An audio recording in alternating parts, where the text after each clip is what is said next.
U.S. continuing jobless claims have risen to nearly 2 million. That is the highest level since November 2021. Now, President Trump's domestic policy law is set to make cuts to benefits that people use during hard times.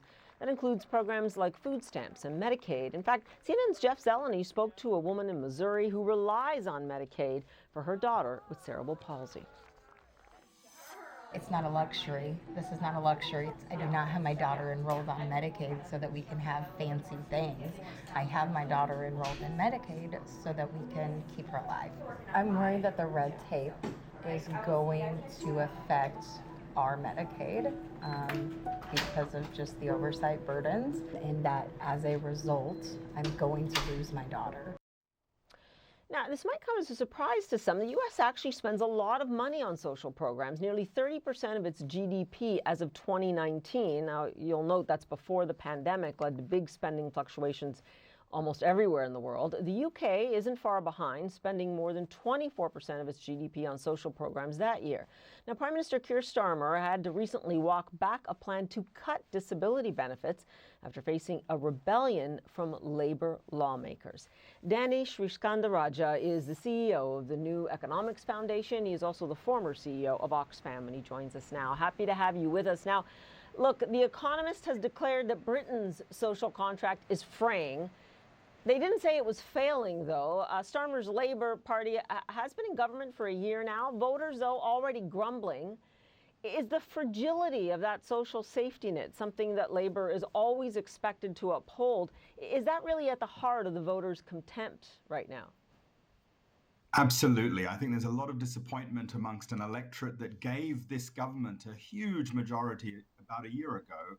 But since then, the Labour government has really struggled to make inroads into a cost of living crisis that's been with us for quite a few years. Britain had high inflation for several years, and wages, especially for the lower end of the labour market, just weren't keeping up. And I think there was a lot of hope that this progressive Labour government would do more to protect those at the sort of lower end of the economy. And that just hasn't been happening. And of course, for a whole bunch of other reasons to do with fiscal responsibility and the so-called fiscal rules, the government has actually gone ahead and tried to cut benefits for the poorest people in the country, including those living with disabilities.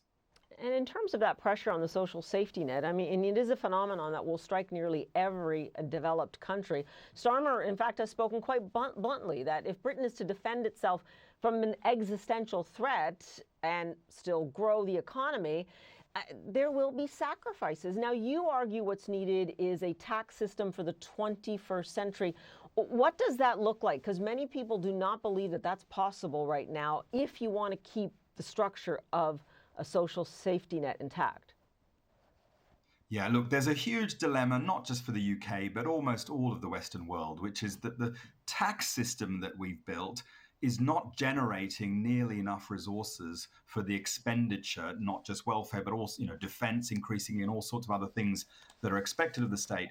And if you play it forward for the next couple of decades, given what's going on in terms of technology, demography, and aging society, that gap is just going to get bigger and bigger. In the UK, the government's official forecaster thinks the gap between what the tax base will raise and what the government will need by 2050 goes to 20 percentage points of GDP, i.e. the government will raise 40% of worth of GDP in taxes, but need 60% to meet the costs of running the state as we know it. And I think it's high time we look at how to have a fundamental redesign of our tax system so that we can tax wealth, for example. We're living in a time in which wealth inequality is skyrocketing, and yet governments seem unable or unwilling to be able to tax wealth or to raise other. I don't have to tell you that in the largest economies, this is falling on deaf ears already.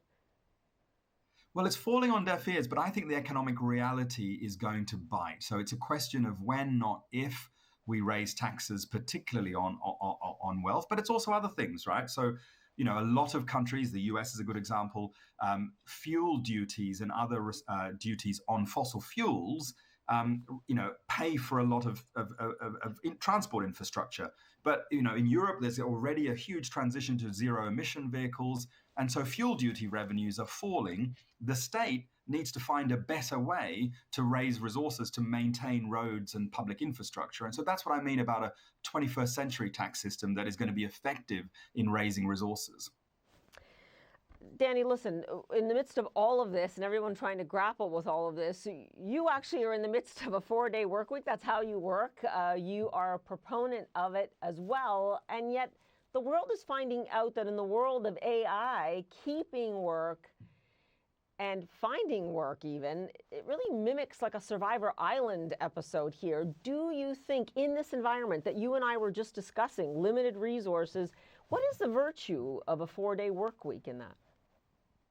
Well, look, first of all, we do need to acknowledge for a lot of people in a lot of parts of the world, life is particularly tough at the moment and feels insecure. And that's why cuts to the welfare system is exactly the sort of wrong sort of thing we need to do. But then again, if you think about what's going to happen in the way that technology will change our working lives, the sort of 20th century assumption that we all turn up to work and work 5 days a week and productivity defined in the way that we did in the 20th century is no longer going to hold. The AI is already transforming the way that many industries work. And I think we need to think about fundamentally different ways of organizing work. One of those is a 4-day working week. It was only about a century ago that in many parts of the world, workers were having to work 6 days a week. Mm-hmm. Then it dropped to 5 days a week. And I think it's only inevitable. The good news is productivity is on the rise. I manage a team of 40 odd people who seem incredibly happy, but also importantly, more productive and, with less burnout and less stress. And I think that's the sort of future we need to be thinking about, and then redesign a society, an economy, and a state around that, rather than somehow pretend that we can keep all that was there in the 20th century for decades to come. Danny Sriskandarajah, a provocative conversation. Your book is Power to the People. It's about reimagining democracy in the 21st century. I thank you for a conversation that we know will continue. Appreciate it.